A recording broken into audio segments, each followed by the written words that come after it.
রাজধানীর Dhaleshwar blue lotus club সংলগ্ন এলাকায় বিশালাকার জায়গা জুড়ে থাকা পুকুর ভরাট করে ফ্ল্যাট নির্মাণ করছেন সুজিত নন্দী নামে এক ব্যক্তি। তার প্রতিবাদে সরব হলো ব্লু লোটাস ক্লাব।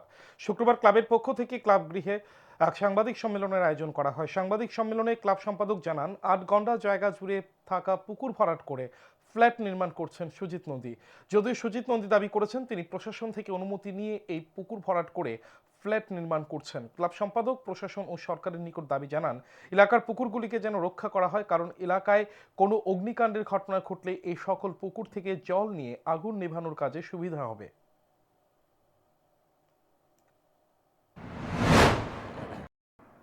আমাদের এলাকাতে আশেপাশে আরো অনেক পুকুর ভর্তি হয়ে গেছে কিংবা ভর্তি করার পরিকল্পনা চলছে।